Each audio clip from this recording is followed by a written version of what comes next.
I think it's a big difference. You look at Switzerland, which was a temporary flaw. There was always concerns about the increase in reserves, what would happen when they left, whether there'd be losses. I think we see it's very different in Denmark. This is a permanent peg. They're actually in a mechanism called the ERM2, where the ECB could also support them.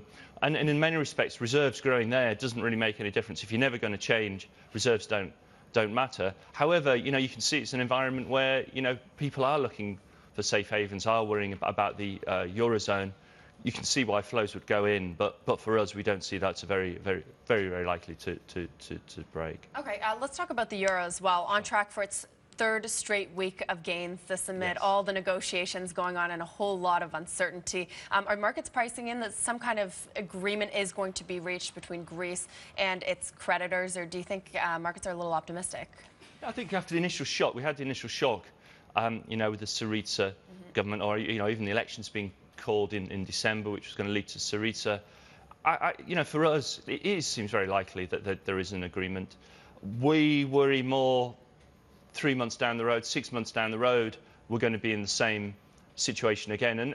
But in the world where there is no so-called Grexit, you would expect the euro-dollar to bounce. There is going to be some relief trade, but we don't believe that changes the fundamental trend, which is still euro-dollar down. But there is some, we've got this deadline, this 28th of February deadline. It looks like there is room for compromise before that. Martin, come in here. Yeah, John, good to talk to you and appreciate your time. So here's the thing there. I mean, the consensus seems to be, look, with Greece, it's going to be yet another muddle-through situation. But wouldn't you agree that this time around, things are a little bit different for two reasons? One, on the side of the creditors, how they deal with Greece has huge implications for how they could potentially, or what they might potentially have to face with Spain, with Italy, at all. On the Greek side, the new left government, I mean, they seem to have raised expectations so high, especially with their own electorate, that it's going to be very difficult for them to back down. No? Well, I think I think you're right on that. I think if you look at it, there is probably some room for compromise. I think that's the reality is 75% of the Greek population would like to stay in the eurozone, and I think at the end of the day, Syriza has to bear that in mind. But you are right. There isn't. But one side is going to come away feeling a little bit hard done by, and our feeling is actually in the end, it's probably Greece that's going to have to move more towards the rest of the eurozone. But altogether, and I think we can see some a few fireworks maybe even ahead of the compromise.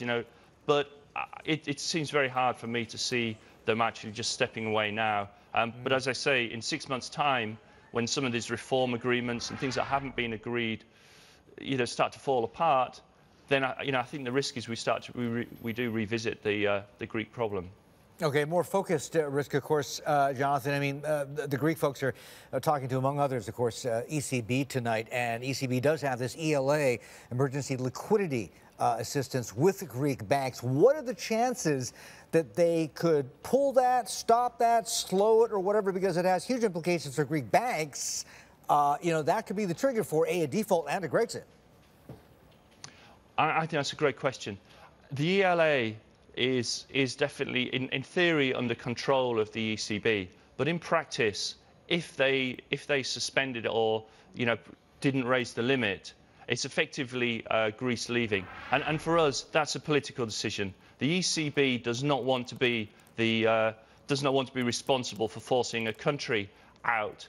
And I think from if you look at it from that point of view, it would be a breakdown in negotiations. It would be the end of the bailout. The ECB is just going to have to let that grow, which clearly could cause problems if they do eventually exit. But it's I wouldn't confuse the ECB doing that and being a political decision where they will actually exit.